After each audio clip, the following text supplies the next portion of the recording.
So tonight is a very special episode on Wellness in Conversation because I'm joined by two professional athletes of different ages competing at the highest level. But they have one thing in common, isogenics. Gail Nicholls is a Team GB triathlete who has recently turned 60. And wow, Gail, can I just say you look amazing? Oh, okay. Proof that age is just a number. And we also have world champion in martial arts, Alex Kovacs, at the top of her game at just 33, earning a gold medal at the World Jiu-Jitsu Championship in Abu Dhabi.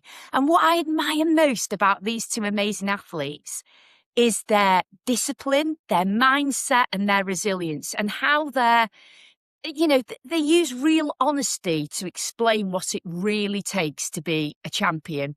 So Gail, Alex, welcome. Thank you.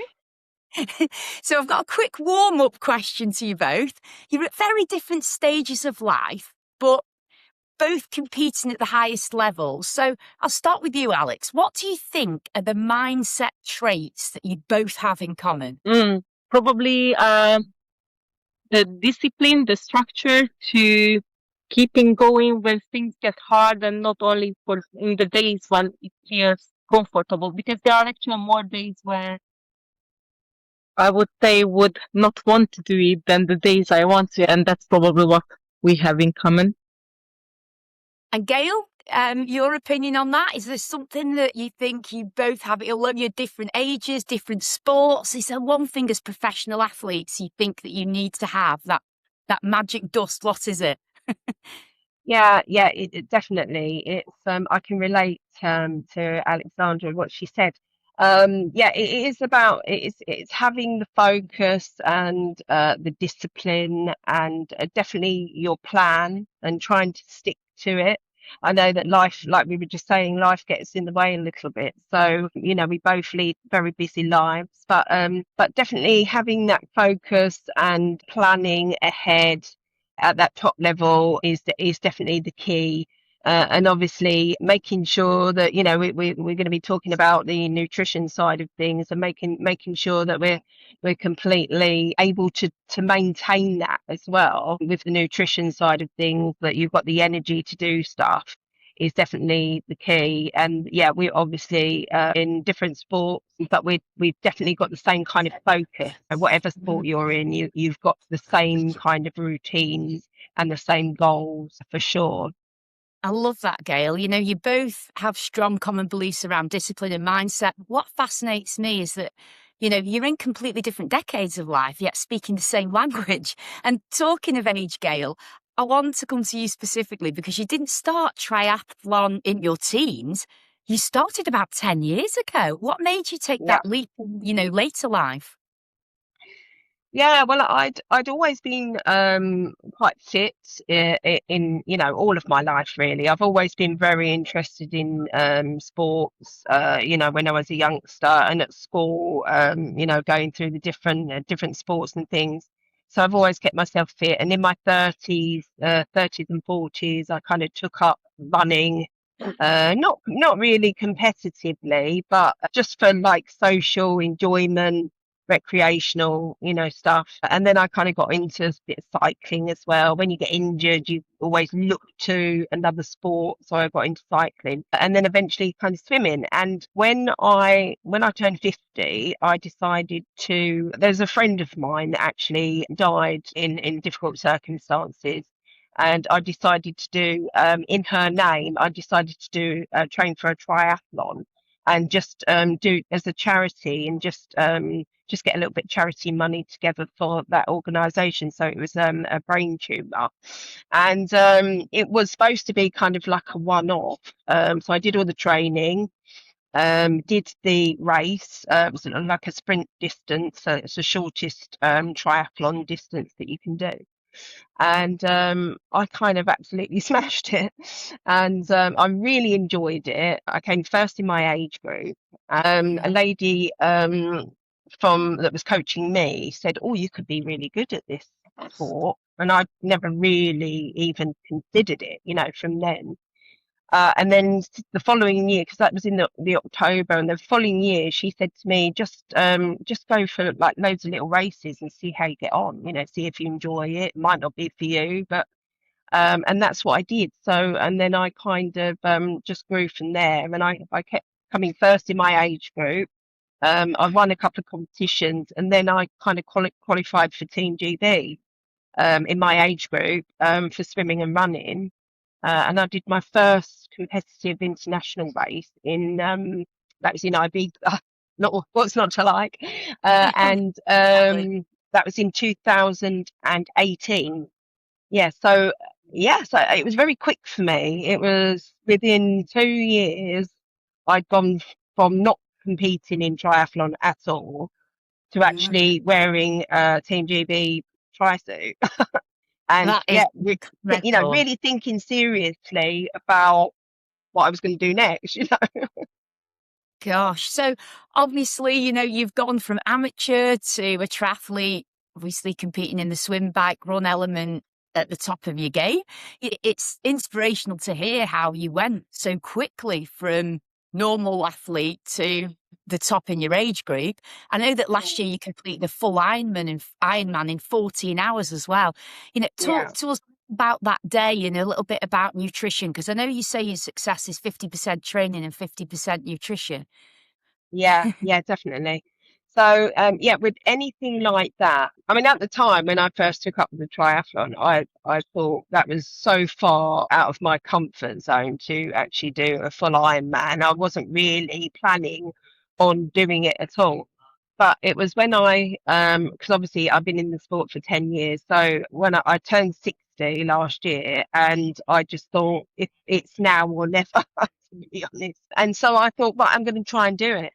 There is nothing. The thing is, I tell people, because I'm obviously a triathlon coach, I say to people, there is nothing that you cannot do, with some training and the right kind of nutrition and things like that. So basically, you've got to really think about the training side of it. It's a lot of training to put in, long, hard. I mean, 7 hours on the bike is just like, it's some people's hell, and it can feel like that. But you've got to be thinking about what's going in your body, because it's a long time to do that at a high level, to get through the finish line at 14 hours.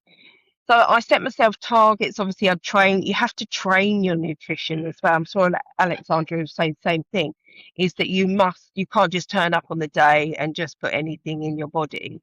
You've got to train a long time before, so 6 months or 8 months out, um, the different things that suit you, so that your stomach is settled.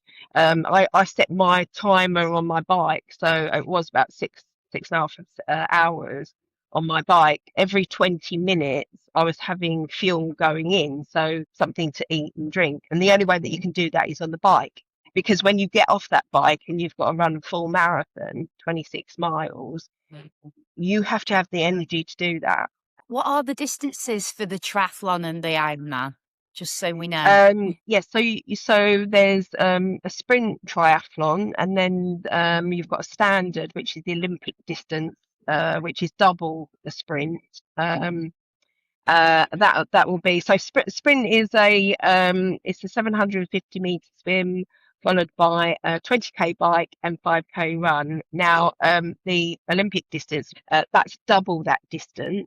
And then you've got a half Ironman, so that's double the distance again, and then the full Ironman is double the half. So so that the full Ironman will be, it's a 2.5 mile swim, followed by 112 miles on the bike, and a full Wow. marathon. So Wow. that is a lot. I mean, just to do the marathon itself is a lot. So with all the other things as well. And you got to be sort of bang on it, even though when you think, I don't want to eat or drink right now, my stomach is saying no, you must. You Yeah. must discipline yourself, and make sure that you get the fluid and the solid in your body, so that you can basically get through the whole thing. Yeah. So talk us through that race day fueling. What do you actually use? Yeah, so it would be starting off. I always use the isoline shakes because they're brilliant for my stomach. They don't make me feel bloated. You have to think about like toilet issues and things like that, obviously, when you're training at a high level. So lots of that, lots of bars, the snack bars on the bike as well. There are other things that you need to take on board as well, but mainly those things that I've been using for about 8 years now, I suppose. You'll be using, and the e-shots, you have like a real mixed electrolytes drinks, so you've got to have that on your bike, so you're sipping that, and then the rest is taking on water, because you need to get the extra fluid in as well. But I've used all of those. I mean, the e-shots are just brilliant. I always use them. I've tested the e-shots when I've been, especially on bike, because you can do some testing with nutrition when you're on the bike. It's the only time you can't really can. But when it goes in, I think you normally take an e-shot 20 minutes, 30 minutes before you feel that energy slump. You want to feel the energy rising again. And it does. I've tested my heart rate on it. It brings my heart rate up. I feel energized. You feel like you could push on. You just feel a whole wave of energy, basically, but not in the way that you would. I know it's obviously caffeine based and it's herbal caffeine based. It's not like you would feel get the jitters if you had too much caffeine or whatever.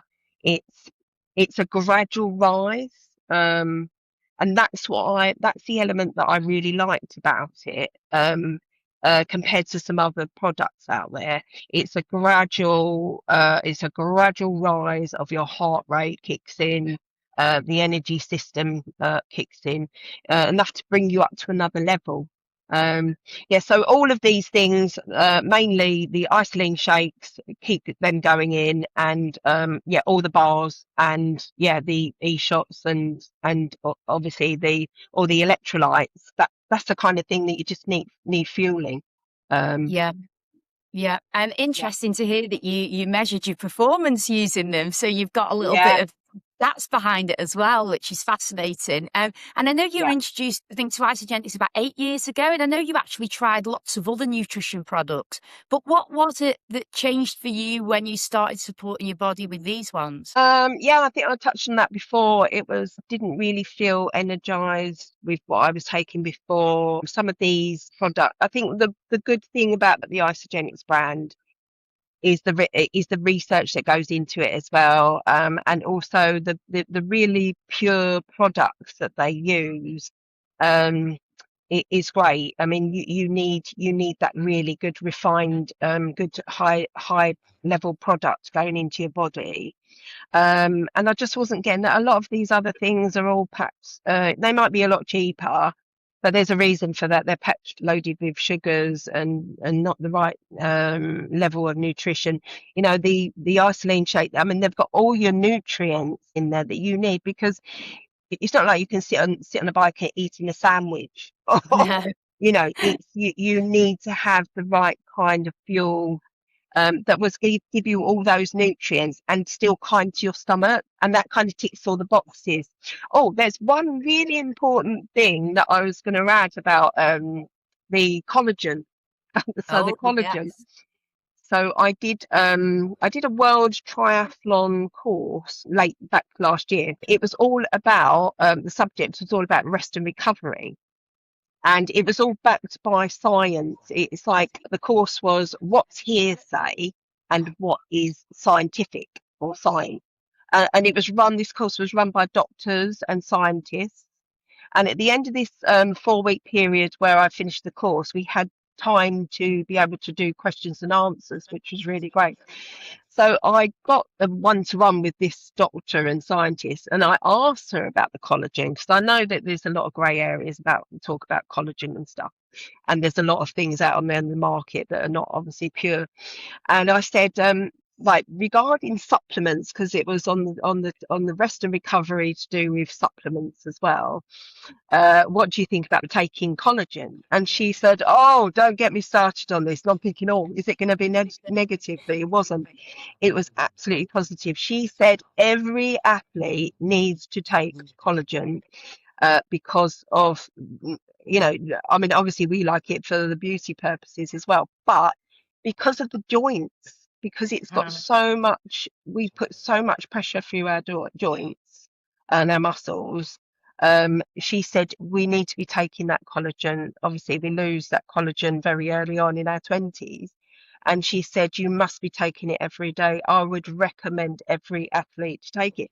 So I was like blown away by that. I think I've still got a recording of her saying it, because I was like, wow, I'm so pleased that she's said that, because it means so much, because it's such a grey area with it. But yeah, type 1 marine collagen every day of the week. But I just to finish with you and just say congratulations, Gail, because I know you won a gold in aquathlon last year as well. Absolutely. and last question before I chat to the amazing Alex, what would you say to women who think it's too late to start competing, Gail? No, it's never too late. I've proven that it's never too late. Yeah, I mean, I did the full distance, the full, everyone wants to achieve that's in the sport of triathlon, and Ironman is the most iconic thing. And if I could do it, anyone can do it. You can do it's. You have to dream big. You have to have a lot of dedication to do it. You'd want to have the passion to do it as well, and obviously you have to take the sport seriously and fuel your body in the right way. Anyone can do it. If I can do it, anyone can do it. Oh, thank you, Gail. And talking about passion, determination, the correct nutrition, discipline, Alexandra, take us to Abu Dhabi. You were on one of the biggest stages in global Brazilian Jiu-Jitsu. You walk onto the mat for the final. What is going through your head at that point? It's quite crazy sometimes to think back of those thoughts and kind of like we start to analyze them. I remember when we were called to wait beside the mat before the other fight finished, and just jumping around and warming up, and in my head is going through that, I'm upgrading to last year. I got bronze last year because I got a DQ actually, and which took me to the bronze match. And I even sent a message to my teammates saying that, we are upgrading, guys, so it's gonna be either silver or gold. And then for a second, I just stopped. I'm basically saying that I'm okay with silver. You just kind of click that. No, I said, no, I'm gonna go and get the gold. And I was like, I'm trying to really pump myself up. And I said, just positive talk. I said, I'm gonna go and get the gold. I'm winning that gold. I'm here. I'm gonna give everything. I was really just thinking to not lose focus, not accept the silver, and just really try to go for the gold, because I was already talking to myself in my head that, I'm upgrading. I will be all right, But I was like, I'm telling I'm okay with silver. I said, no, I'm gonna go and get it. In the final, I'm gonna go and give every last breath that I have, And thinking back, it was quite strange that how your mind tries to talk you into that, and not listening to it is the hardest bit. But I have to let go the thoughts that don't serve me and not analyze them, and just try to self-talk positively myself, rather than saying, no, I'm okay, I'm fine with silver. No, I'm gonna go and get it, give everything. You got rid of that little devil on your shoulder, brushed it off, and went for gold, and you got it. Yes, just and you said, your hand was raised and you got that gold, and you collapsed to your knees, and there were tears flowing. What did those tears represent, Alex? They were the proof that those hard days meant something, because behind that victory is so much more than what we can just see on the mat. That the release everything that I carried in silence up to there, everything inside me. And it wasn't just about the victory, it was basically the tears for every version of me that basically almost gave up, and all the version of me that been told that no, you can't, and the version that stayed driven and committed when things got really, really difficult, and doing this even when things weren't guaranteed, because victory is never guaranteed, but just showing up, knowing that, and everything, these thoughts just came to me, and obviously I was super happy to win too. But those tears were all the sacrifices behind everything leading up to the World Championship, to who you become throughout the process, who you are becoming through the work you are doing, and the person that you are becoming while doing the sport you love and choose to do, and that was like absolutely amazing. And my partner is my coach, and I was just looking at him and he was shouting, he was so proud.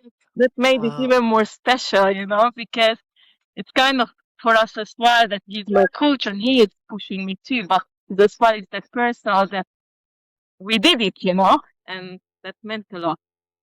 You did it. I can hear the emotion in your voice now. I mean, you train around 20 hours a week, don't you, Alex, while running your career, as a strength and conditioning coach yourself. How do you sustain all that?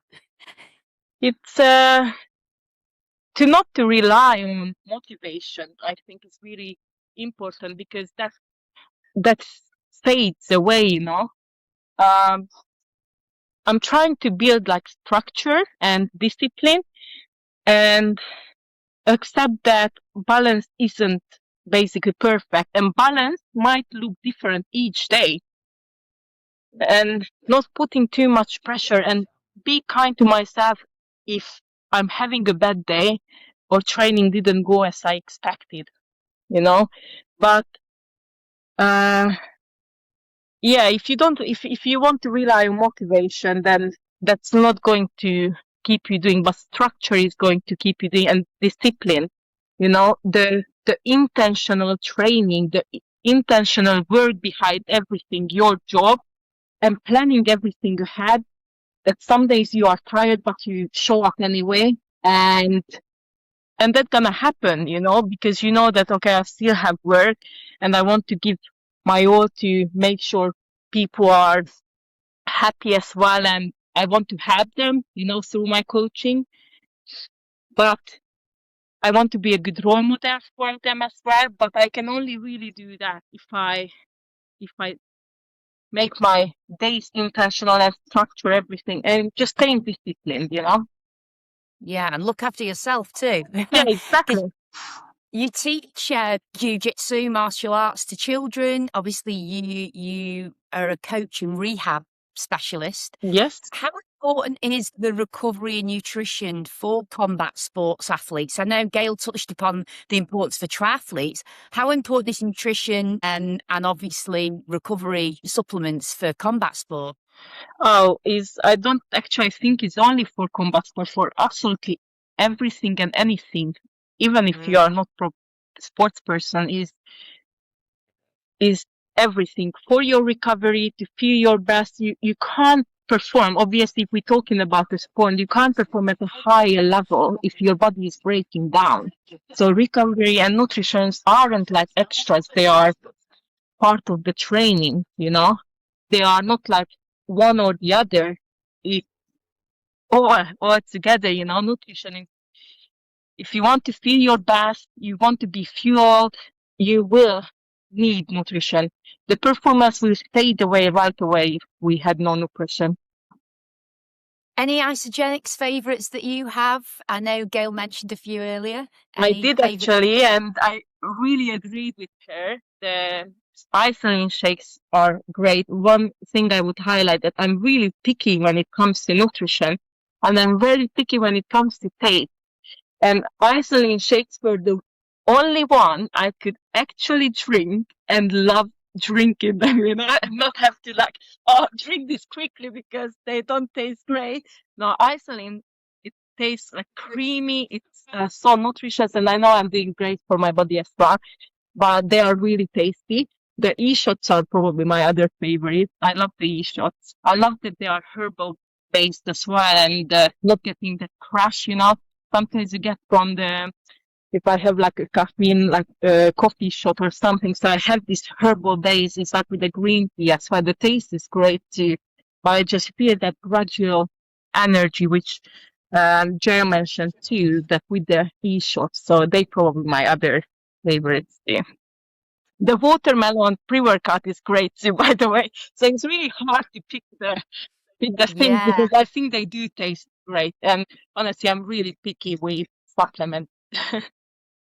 Well, that's good to hear. I love watermelon and nitro as well. With the creatine in it, it gives you that boost, doesn't it? Get extra stamina when you're working out. For anyone watching now who's thinking, right, in my chosen sport, I want to take it to the next level. I want to go from just enjoying the sport to that next level of competing at a higher level. What would you say to them? What advice would you give? Just stop waiting to feel ready because you won't. Just start where you are now and commit fully and understand. And it's might be hard, but the reward going to be much, much better than you would imagine. Great advice, great advice. And we've talked about the days of glory with you both today, winning gold, being on the international stage, winning a world championship. But what does a bad day look like for a world champion? A bad day. Well, I think, Alexandra touched on it where probably where you've planned your training, and then life just gets in the way, or you're not feeling it that day. And I always think as well, it's really important because within our sport, it does kind of mess with your head as well as obviously you've got to put your body through a lot. I think a lot of it is mental strength as well.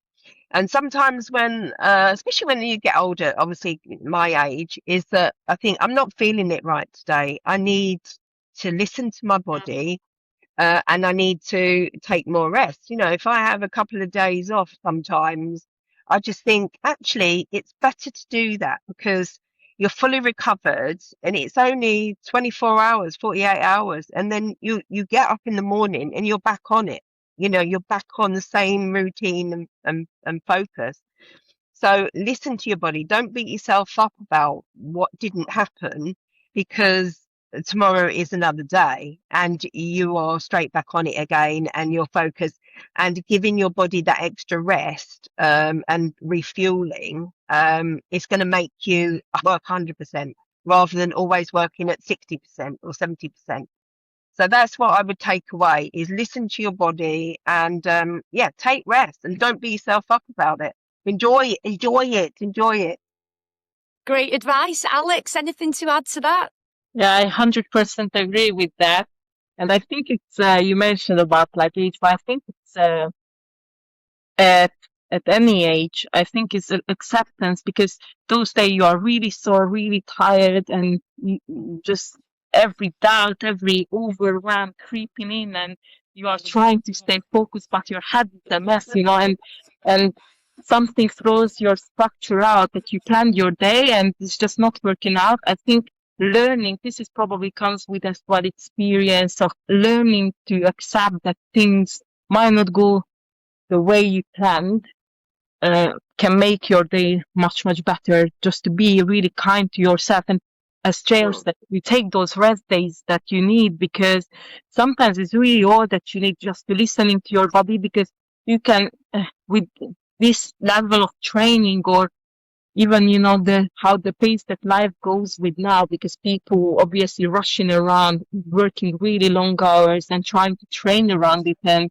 I would advise to people as well that when you do feel sore, overwhelmed, just be gentle to yourself and take that time off. And next day again will be another day, and gonna be a better day. Do you know what? From speaking to you both today, I think it's probably confirmed what I thought about professional athletes. World champions aren't born, they're built through repetition, through sacrifice, through fueling properly, through refusing to quit. Gail, Alex, thank you. You're proof that discipline, mindset, and all those things are the right fuel for our body. It's the difference between average and the elite. And if this conversation inspired you watching and you want to know more about how everyday nutrition can support your fitness and energy goals or improve your game or take you to the next level, reach out to the person who shared this podcast with you or indeed to Alex or Gail. We'll see you next month on Wellness in Conversations. So thank you, ladies, and have a wonderful evening. And I'm sure you will be hitting some sort of training session, or maybe rest and recovery is what's called for. Thanks for joining us. See you next time, everyone. Thank you so much. See you soon.